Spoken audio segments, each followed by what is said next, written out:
할렐루야. 2월이 시작되었습니다. 이제 우리 곁에 계신 분 인사하겠습니다. 2월 한 달도 기쁨으로 충만하십시오. 네. 우리 지난 금요일에 말씀드렸습니다. 세월이 쏜살같이 지나간다. 쏜살은 화살을 쏘다의 그 쏜과 화살의 살을 말합니다. 여러분, 화살의 속도가 한 250km 됩니다. 그럼 우리 인생이 몇 킬로로 달려가고 있어요? 250km예요. 여러분, 자동차를 250km를 타고 있다라고 생각하면 얼마나 무섭겠습니까? 우리 한번 옆에 계신 분 인사합니다. 인생이 무섭습니다. 예. 뭐가 무서우냐? 헛되게 살아갈까 봐, 잘못 살아갈까 봐. 그래도 오늘 이 예배에 나오신 분들은 정말 인생의 참된 길을 발견하고 또 주님과 함께 하실 줄로 믿습니다. 오늘은 1년에 한 번 이 선교의 주제로 지키는 선교주일입니다. 우리가 선교주일을 지키는 목적은 우리 신앙이 여러분 선교적 신앙이 되어져야 되고, 우리 교회가 선교를 이제 지향하는, 앞세우는 그런 교회가 되어져야 되기 때문입니다. 초대교회 오순절날 신약의 교회가 생김으로부터 시작해서 그 교회는 선교적인 특성을 가지고 있었습니다.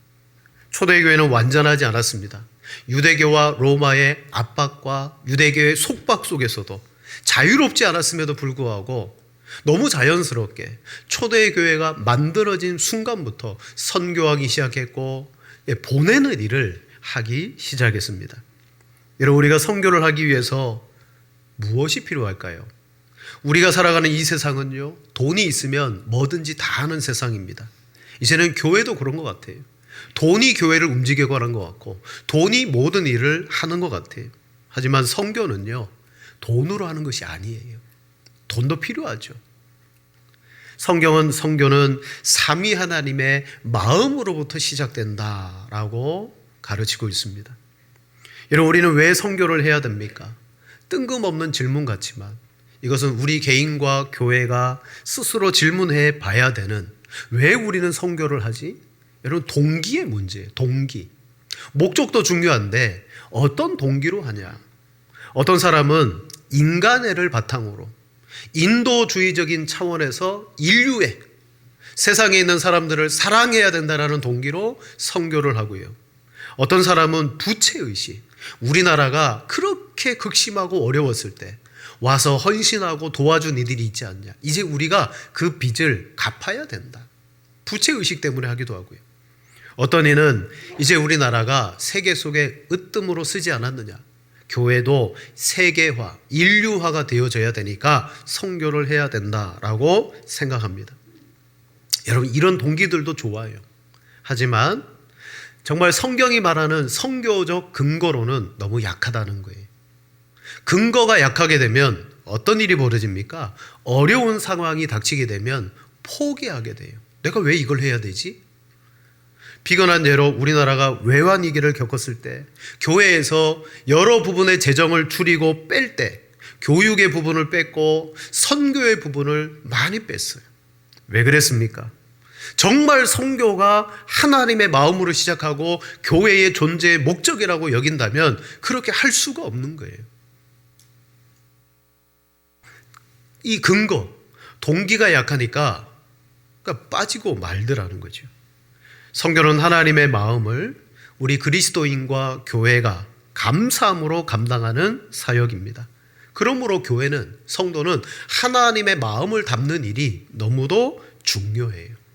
오늘 성경을 보니까 이사야 선지자가 하나님의 마음을 담습니다.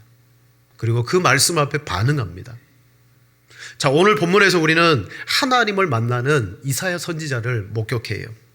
이사야가 하나님을 만나는 특별한 체험은, 여러분, 그가 이전에도 선지자였습니다. 하나님을 섬기는 사람이었습니다. 그런데 이 체험을 통하여서 그는 그의 인생에 놀라운 변화를 겪게 됩니다. 여러분, 우리는 하나님이 계심을 믿습니다. 또한 하나님을 압니다. 그러나 그 중에는 그냥 머리로 하나님을 알 뿐 하나님을 인격적으로 만나는 체험이 없는 분들이 계셔요. 그런 사람은 하나님을 믿는다고 말하지만 큰 열정이 없습니다. 또한 거룩한 두려움도 없습니다. 가슴에 일어나는 기쁨이나 뜨거움도 없어요. 그냥 주일이면 교회 가고 신앙생활이 밋밋할 뿐입니다. 그리고 하나님을 믿어도 자기 생각대로 자꾸 믿으려고 하는 그러한 성향을 갖습니다. 가령 그림책에서, 여러분 우리가 동화책에서 호랑이를 봤어요. 야, 호랑이가 이런 거구나. 사람들이 호랑이가 나타나니까 막 도망가네. 그래, 무서운 존재구나. 그림책으로 봤던 호랑이를 어느 날 숲속에서 딱 내가 맞닥뜨렸다. 여러분 그때와는 차원이 다릅니다. 온몸이 떨릴 거고요. 그리고 숨이 멎어지는 것 같고요. 그 공포감 때문에 몸이 마비되는 것처럼. 그리고 그 이후에 호랑이에 대한 인식이 달라질 수밖에 없어요. 여러분 우리는 하나님을 알아가는 신앙생활을 해 나갑니다. 정말 머리로 알았던 그 하나님을 내 삶 속에 살아 역사하시는 그런 하나님으로 만나시는 여러분 되기를 축원을 드립니다. 오늘 이사야가 선지자로 활동하고 있었던 그 중간 오늘 하나님을 경험합니다. 1절에 이렇게 말합니다. 우시야 왕이 죽던 해에 내가 본즉 주께서 높이 들린 보좌에 앉으셨는데 그의 옷자락은 성전에 가득하였고, 두 가지를 말합니다. 우시야 왕이 죽던 해 성전에 하나님의 거룩한 옷자락이 가득했다. 우시야는 여러분 하나님 앞에 칭찬받았던 아주 나라를 잘 다스렸던 왕이에요. 여러분 그러나 시간이 지나면서 교만한 마음이 그에게 찾아왔고 제사장들만이 할 수 있는 그 분향을 자기도 하겠다라고 하는 바람에 몸에 나병이 생겨서, 그래서 왕위에서는 물러나고 그 아들이 대신 통치하죠. 그러던 어느 날 그가 죽고 말았습니다. 자, 유다의 왕은 하나님이 세우심을 이 선지자는 알아요. 근데 이 왕이 죽었으니 너무도 큰 두려움과 절망이 이 선지자에게 찾아온 거예요. 아직까지 주변에는 강대국들이 침략하고요, 연합해서 끊임없이 공격하려고 하는 그러한 불안한 상황 속에 놓여 있는데 왕이 없으니까 여러분 이 시대가 얼마나 불안하겠습니까? 우리나라도 지금 그렇잖아요. 대통령이 유고된 상태라 보니까 모든 것들이 불안해요. 선지자의 입장에서는 혼란스럽고 너무 큰 절망을 만났습니다. 그때 어디 갔나요? 하나님의 성전에 가서 그가 하나님 앞에 여러분 예배하며 기도하고 있을 때 그때 무엇을 경험합니까? 하나님의 거룩하심이 성전의 옷자락으로 가득한 것을 체험하게 됩니다. 아, 하나님이 지금도 통치하고 계시는구나. 비록 인간의 왕은 사라지고 없다 할지라도 영원하신 왕이 우리를 다스리고 계시는구나 라는 것을 선지자는 알게 되었어요. 근데 그것만 한 게 아니에요. 하나님을 목격하는 순간 자기 안에 더러운 죄악들이 있다는 사실을 그는 보게 됩니다. 여러분 하나님의 거룩함을 만나게 되면요, 성경에 보니까 공통적인 특징이 뭐냐면 하나님 만난 사람은 견딜 수 없어 합니다. 두려움에. 왜? 하나님은 완전히 거룩하신데 우리는 죄인이기 때문에 하나님 앞에 나아갈 수가 없는 거예요. 선지자도 마찬가지입니다.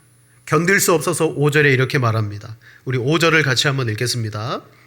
그때에 내가 말하되 화로다 나여 망하게 되었도다. 부정한 사람이요 나는 입술이 부정한 백성 중에 거주하면서 만군의 여호와이신 왕을 배웠음이로다 하였더라. 아멘. 여러분 이사야 선지자 정도 되면 하나님 앞에 담대하게 나가서 하나님을 대면할 수 있는 그러한 위치에 있지 않겠습니까? 선지자인데, 대표 선지자인데, 그러나 그는 하나님의 거룩한 임재 앞에 압도되면서 이 나라 백성들이 죄인인 줄 알고 그들을 향하여 죄를 책망했던 그가 화로다. 나는 입술이 부정한 사람이요 나는 망하게 된 사람이요 라고 고백하는 것을 보게 됩니다. 바로 이 백성들만 죄인이 아니고 내가 바울의 고백처럼 죄인 중에 괴수로구나. 그때 하나님은 스랍을 통하여 제단의 핀 숯을 그의 입술에 대며 이렇게 말합니다. 이것이 내 입에 닿았으니 내 악이 제하여졌고 내 죄가 사하여졌느니라. 아멘. 여러분 우리가 하나님을 만나는 체험은 이런 것입니다. 환상, 놀라운 경험, 여러분, 그건 아니고요. 하나님을 만나는 체험은 하나님이 누구인가를 알며 내가 누구인가를 아는 거예요. 그리고 하나님으로부터 내가 그 인생의 문제를 해결함 받는 거예요. 선지자는 하나님을 인격적으로 만나게 되었고 여전히 하나님이 통치하고 계신다는 위로를 받았어요. 그러나 이것은 그냥 단순한 기쁨과 그리고 감동으로 끝나지 않았습니다. 선지자는 하나님을 만나는 경험을 통하여 무엇을 받게 되느냐? 하나님의 마음을 받게 됩니다. 오늘 이사야 선지자는 하나님의 마음을 받습니다. 여러분, 우리가 하나님이 어떤 분인가를 성경을 통해서 누누이 듣습니다. 하나님은 어떤 분인가요? 대표적으로 하나님은 잃어버린 자를 찾으시는 하나님이라고 말합니다. 구원론의 시각에서 보면 예수 믿지 않고 온 세상에 흩어진 열방들은요, 누구냐? 잃어버린 아들, 탕자예요, 탕자. 저들은 다 아버지께서 잃어버린 영혼들입니다. 창세기의 그 계보를 보면 여러분, 아벨의 계보가 있고 그리고 가인의 계보가 있어요. 아벨은 하나님을 참되게 예배하다가 순교당하고 핍박당하는 그러한 계보고요.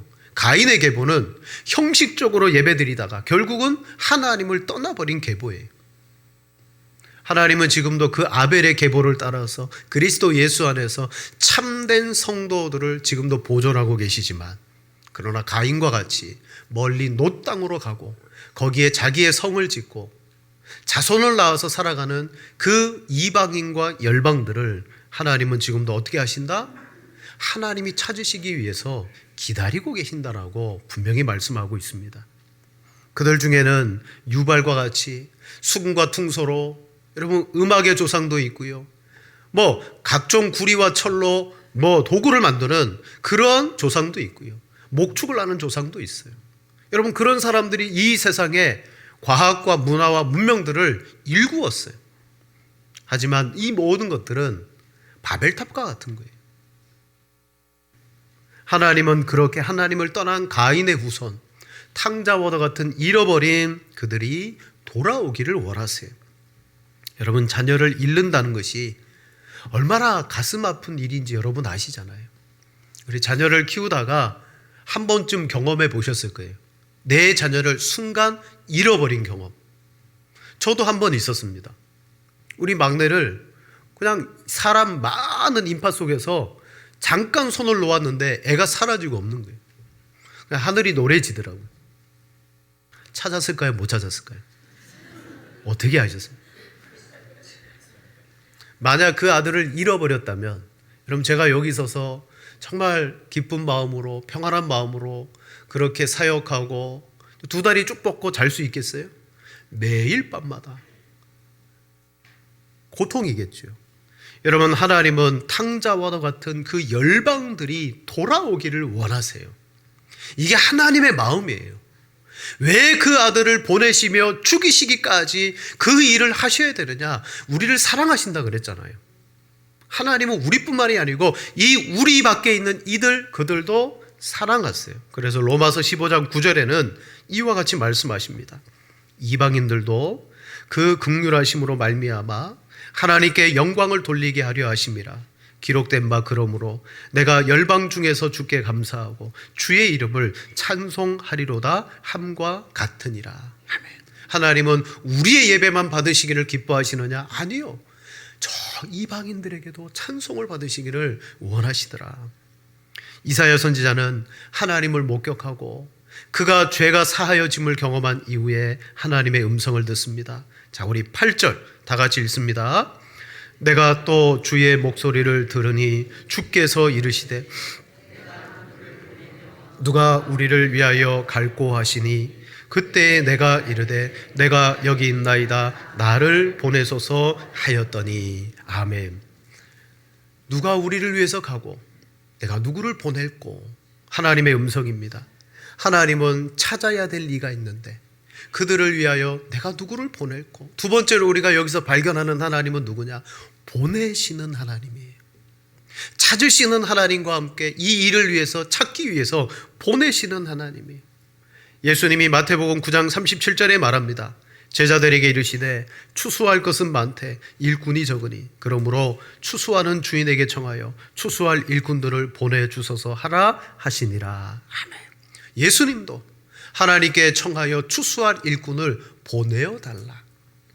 하나님은 지금도 하나님 편에서 일꾼 될 사람들을 찾으실 뿐만 아니라 그 하나님의 마음을 가지고 여러분 갈 자를 지금도 보내고 계실 줄로 믿습니다. 누구를 통해서요? 우리와 교회를 통해 보내셔요. 내가 누구를 보내며 누가 우리를 위하여 갈고. 여러분, 우리는 이 말씀 속에 하나님의 마음을 알아야 돼요. 지금도 하나님은 이 말씀을 통하여서 여러분에게 마음을 전달하고 계시는 거예요. 지식도 들어가 있지만 하나님이 어떤 마음으로 지금 우리에게 말씀하냐, 허공을 때리는 말씀이 아닙니다. 내 마음을 향한 하나님의 호소입니다. 여러분, 우리 모두가 다 하나님이 그 이사야에게 보여주셨던 그 성전의 한가운데 앉아있다라고 생각해 보시기 바랍니다. 우리 다 죄인이잖아요. 여러분, 예수 그리스도로 말미암아 우리 죄를 사함받았어요. 근데 그게 끝이 아니에요. 왜 우리를 구원해 주셨지? 누가 우리를 위해서 가고 내가 누구를 보낼고, 이 하나님의 마음을 우리에게 어떻게 하시기 위해서? 주시기 위해서. 그때 이사야가 뭐라고 말합니까? 내가 여기 있나이다. 나를 보내소서. 사랑하는 성도 여러분, 여러분과 교회를 별개라고 생각하지 마십시오. 교회는 지금도 하나님께서 여러분을 향하여 소리를 바라고 계세요. 가장 대표적인 소리가 뭐예요? 교회에 일꾼이 부족. 주보 보세요.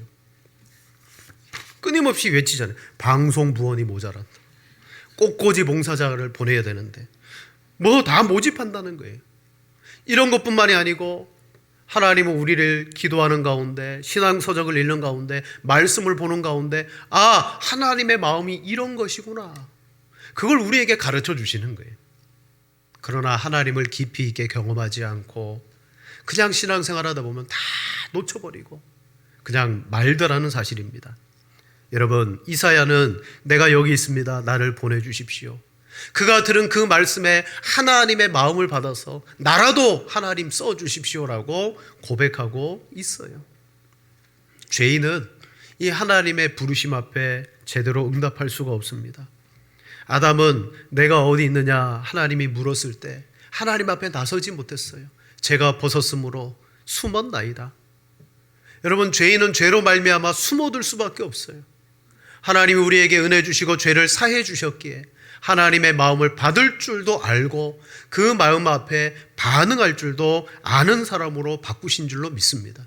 그래서 하나님은 잃어버린 자를 지금도 찾으러 다니시고 이 찾는 자를 위하여 누구를 보낼까? 아브라함도 이삭도 야곱도 모세도 여호수아도 성경의 인물들은 모두가 다 뭐다? 하나님의 마음으로 보내심을 받은 자예요. 근데 처음에는요, 하나님의 그 강력한 부르심 앞에 출발은 했어요. 그런데 내 생각과 하나님의 생각이 서로 상충되면서 어떨 때는 내 생각이 앞설 때가 있어요. 그러나 이 모든 것들이 하나님을 알아가면서 어떻게 조화롭게 맞추어지느냐, 하나님의 마음에 자기 인생을 맞추는 사람이 되더라고요. 결국 아브라함 같은 경우는 내 사랑하는 독자 이삭을 내게 바치라 라고 했을 때, 여러분, 그때 기꺼이 순종하는 것을 보게 됩니다. 왜요? 하나님의 마음을 알므로. 자, 오늘 이 예배를 드리시는 여러분, 우리가 하나님을 깊이 경험하고 그리고 체험하는 것이 우리 인생에 있어야 되는 것처럼 그 체험을 통하여 내가 가져야 되는 것은 하나님의 마음이라는 사실을 굳게 붙잡으시기를 바랍니다. 그게 바로 교회에게 주시는 하나님의 뜻이에요. 그러므로 교회는요, 이 선교를 종말의 때까지 해야 할 사명으로 붙들어야 돼요. 아, 하나님의 마음이구나. 잃어버린 자를 결코 그냥 두지 않으시고 반드시 찾아오시는구나. 여러분, 우리 모두는 실은 다 잃어버린 사람들이었어요. 태어나는 순간 잃어버린 자로 태어났어요. 우리 교회가 역사가 이제 40년이 지났습니다.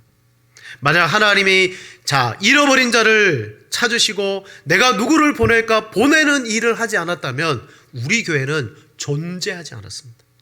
내 구원의 신앙은 존재하지 않았어요. 교회와 우리 실질적인 개인의 구원 역시 하나님의 선교가 있었기 때문에 가능한 거예요. 자, 우리 말씀을 보겠습니다. 로마서 10장 13절 15절 한 절씩 교독하시겠습니다. 누구든지 주의 이름을 부르는 자는 구원을 받으리라.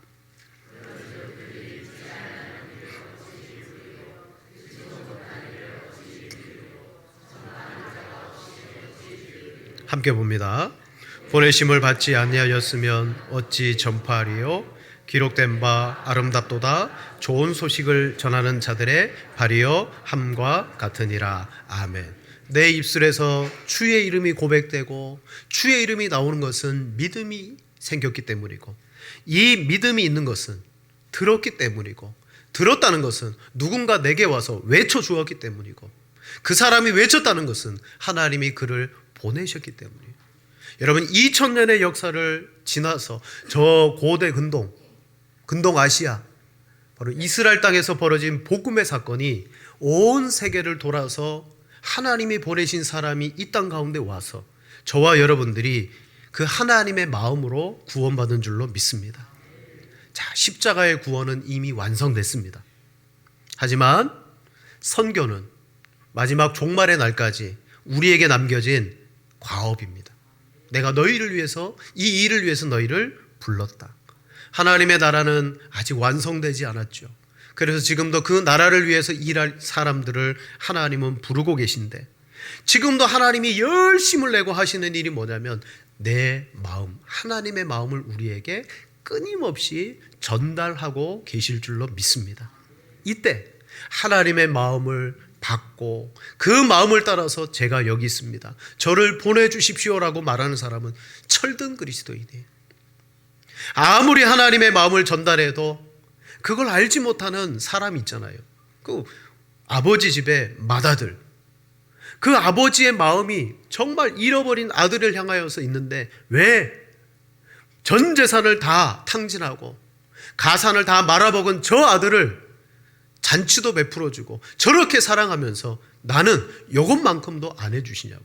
그러니까 아버지의 마음을 모르는 거죠. 여러분, 관건은 얼마나 선교를 크게 하냐 많이 하냐 그게 중요한 게 아니고 할 마음이 있으면 되는 줄로 믿습니다. 근데 그 마음이 하나님이 주신 마음입니다. 그리고 교회를 어떻게 바라봐야 돼요? 교회는 교회 자체의 것이 아닙니다. 교회는 하나님의 것입니다. 왜 교회를 세우셨습니까? 하나님의 그 사역에 동참하라고, 그분의 증인이 되라고. 그래서 교회는 교회와 선교, 그리고 교회와 선교사를 분리해서 생각하면 안 돼요. 아, 우리는 선교하는 교회가 아니야. 그렇게 하면 안 된다는 거예요. 교회와 선교는 분리될 수가 없어요. 교회의 존재 이유는 여러분 바로 이 선교의 목적에 있는 줄로 믿습니다. 말씀을 정리하겠습니다. 여러분, 하나님은 지금도 우리로 저 열방들, 이방들, 그들을 축복하기를 원하세요. 그래서 선교를 해라. 선교는 보내는 것입니다. 사람도 보내고 물질도 보내고 기도도 보내고 우리의 관심도 보내는 것입니다. 그래서 예수님께서 부활하시고 난 다음 제자들을 향하여 이렇게 말씀하십니다. 요한복음 20장 21절에 예수께서 또 이르시되 너희에게 평강이 있을지어다. 아버지께서 나를 보내신 것 같이 나도 너희를 보내노라. 아멘. 여러분, 교회는 모으는 일에만 집중해서는 안 돼요. 인원을 모으고 물질을 모으고 관심을 모으고, 이 모은 것을 어떻게 해야 되느냐, 어떻게 하나님의 마음으로 이것을 잘 보낼까, 이것이 교회가 가져야 될 진정한 사명인 줄로 믿습니다. 여러분, 우리는 일주일에 한번 모이는 집단적 공동체로 끝나서는 안 됩니다. 교회의 초점은 이렇게 모였다면 보내는 거예요. 실은 이 예배를 마치고 여러분 보냄을 받습니다. 가정과 일상으로 돌아가서 선교적 삶을 살아가시는 거예요. 그러기 위해서는 이 예배를 통하여 하나님을 만나고 하나님을 체험하고 나의 죄성, 이것을 여러분 회복받고, 하나님이 나를 보내실 때 하나님, 제가 여기 있습니다, 제가 가겠습니다. 자, 우리 교회가 올바른 선교적 동기를 가지고 이 일에 동참하기를 원합니다. 아, 재정도 있는데 왜 안 하냐? 물론 재정으로 하죠. 그러나 진짜 중요한 것은 교회가 이것을 왜 해야 되느냐. 하나님의 마음으로 하나가 되면 하지 말라 그래도 역사들이 일어납니다.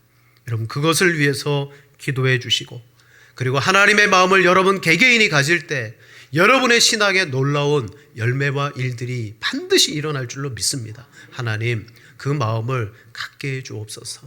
우리 교회가 그런 복된 하나님의 마음과 성교를 갖는 교회가 되시기를 축원을 드립니다.